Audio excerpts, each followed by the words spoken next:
All right. Well, as far as I'm concerned, it isn't fall until it says October on the calendar. So this is the first Sunday in October, and I'm here to declare that fall is officially in full swing.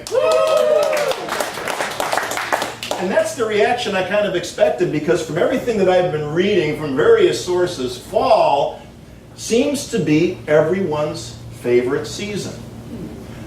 One word or two words from you, why fall is your favorite season. Let's hear it. Go ahead. Cooler. Cooler. Breezy. Color. Pumpkin pie. Pumpkins. Pumpkin pie. Abundant harvest. Abundant harvest. Apple. Halloween. Apples. Apple Hill. Turkeys. Yeah. There's no shortage. There's no shortage of reasons. And Karen and I have been out here now for 9 years. We originally lived in Illinois just about all our lives, and we noticed here that the changes in seasons are, shall we say, a little more subtle back in Illinois. Well, something we've really learned how to appreciate is how everything seems to go backwards here. When the fall comes around, that's when stuff starts to turn green again. It's amazing. It's not like that back in Illinois. I'm telling you. Back in Illinois, we get magnificent colors. The trees and everything are just breathtaking. But it's not too long after that everything else gets covered in snow and ice. And what happens then is it turns into gray mush until March or April. But out here, it starts to get green again, and it stays that way until the summer. So it's interesting. But no matter what part of the country you happen to live in, fall is the time of harvest. It's the season where we complete the cycle of abundance. It's where we gather in the bounty of the land for another year. It is, as somebody pointed out, the season of abundance, which makes this the perfect time for a government shutdown. The USA sends out a message to the world during this season of abundance that whatever it is that we need to keep the government going, there ain't enough of it. We're shouting that message out to the world that we don't have enough of whatever it takes to keep the government going, so everything has to stop. Doesn't have to be that way, but that's another story that I'm not going into. Dealing with the appearance of not enough requires a skill set and a level of consciousness that we do not find in the realm of politics. So, where, pray tell, do we find it? Right here. Right here. Places like this where we're dedicated to applying spiritual principles in the face of whatever reality might be throwing at us. And occasionally, reality is going to throw at us the appearance of not enough, which right away presents a unique challenge. Unity minister and author Gary Simmons has an interesting way of describing that challenge, which I'd like to share with you. He says, if you ever had not enough of anything, you know how difficult it is not to focus on what you don't have. Not enough can bring you to the edge of your resourcefulness and become a mirror unto your own sense of insufficiency. Chew on that for a while. That's like a Zen koan, isn't it? You know how difficult it is not to focus on what you don't have. And we know what happens when that happens. He's very cleverly saying here that the experience of not enough will always bring us to the very edge of our resourcefulness. In other words, it's going to present an opportunity to step out and to trust what we know. And that's our definition of faith here, trusting what we know to be true. And what we know to be true is that this is an abundant universe. That's the truth. The fall season is a powerful, powerful reminder of that. The cycle cannot be stopped. The author of Ecclesiastes says a time to sow and a time to reap It's an ongoing cycle. That's the way the world goes around. There's more than enough to go around, and the experience of not enough is always a temporary blip in the great truth of abundance. Now, not enough may be real enough in the sense that people are unemployed or underemployed, or money might be tight, or there isn't exactly enough money in a bank account to cover the bills that come due. The greater reality is that those things are only temporary. But here's the thing: how quickly they pass is entirely a matter of consciousness. Individual human beings at the level of consciousness. In the face of not enough, we have a choice. We can pull back, which is where we get the word recession from. We can shrink, we can shrivel up, we can contract based on what the outer world is feeding us, or instead of plugging into that, we can plug into our values, our principles, our faith, the ability to trust in what we know is true, and then expand rather than contract. Conditions in the outer world tell us that we've got some work to do. We've got a project to tend to. And there's a story in the Bible, in the book of Kings, that tells us about this kind of project. It's one of the miracle stories that they tell about the prophet Elisha. There's a woman whose husband has died, and she's left with no money, so she calls on Elisha to help. She says, "Help, Elisha!" And Elijah, very accommodating, says, "What shall I do for you?" And he says, "Tell me, what do you have in the house?" And she says, "Your servant has nothing in the house except one jar of oil."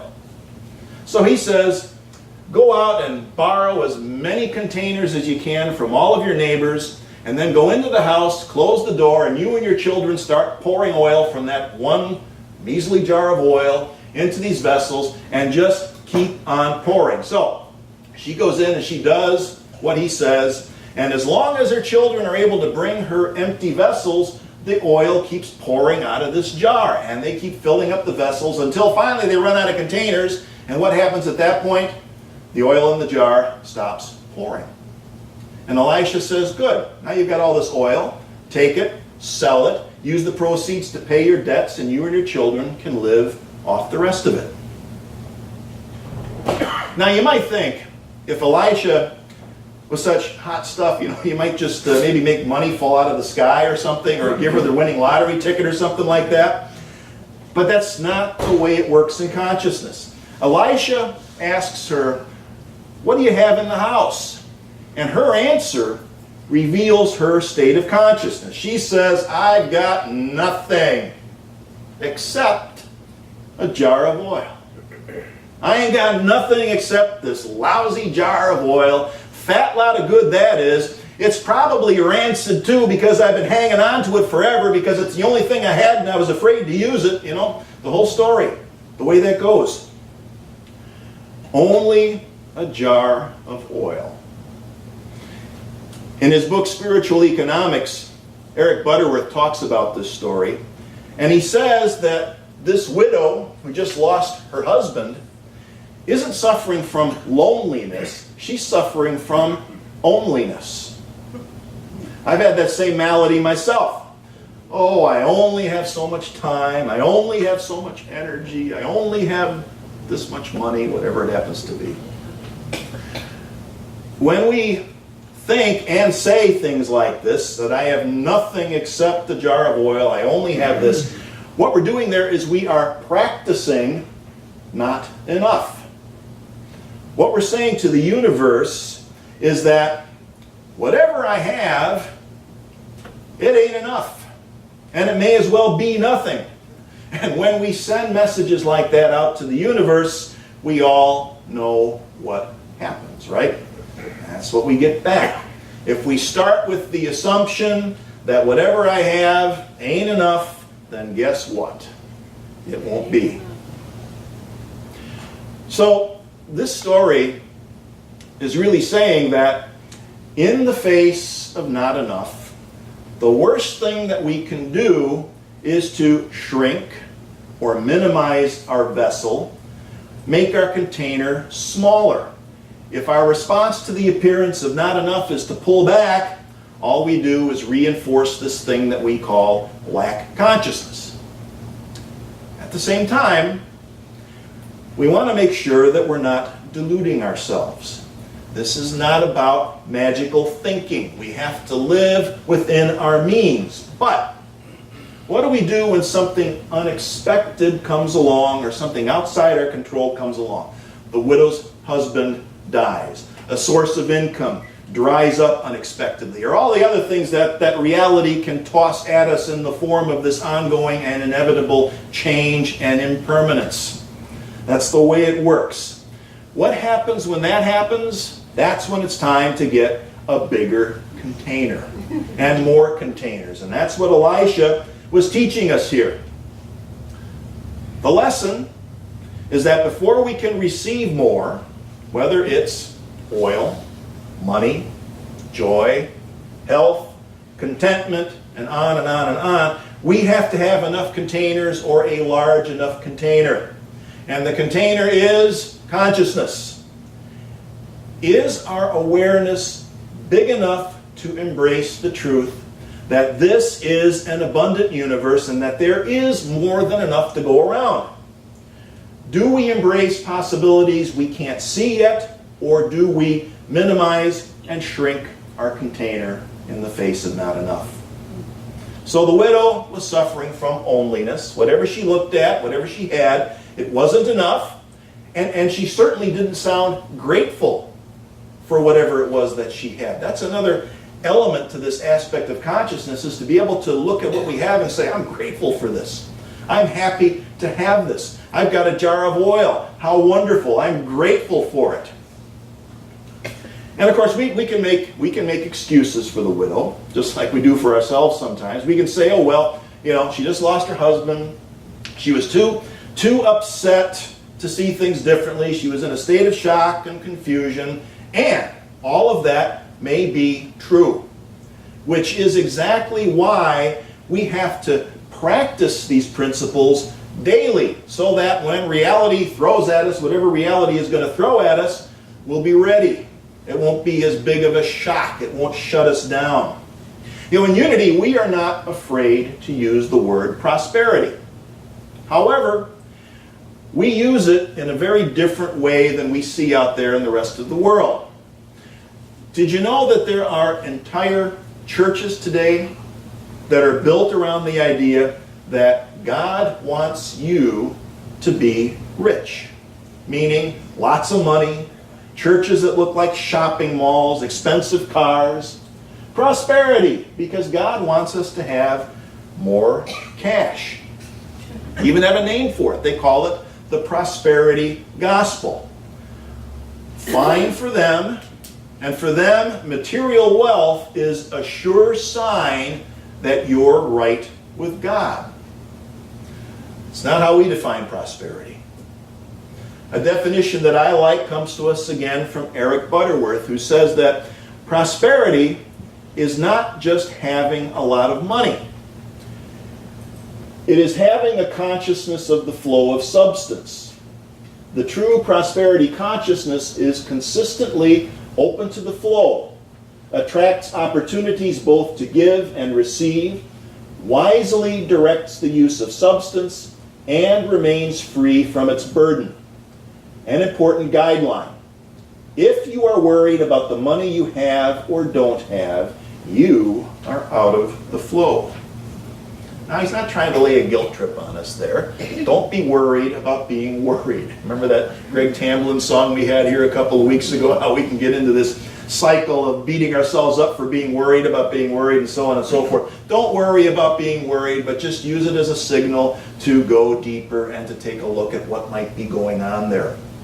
Eric keeps bringing us back to this idea that prosperity is first and foremost and always, as far as I'm concerned, a spiritual practice. And all spiritual practices are about recognizing and experiencing our essential unity. one presence, one power, the universe and all of life, all sentient beings, no separation.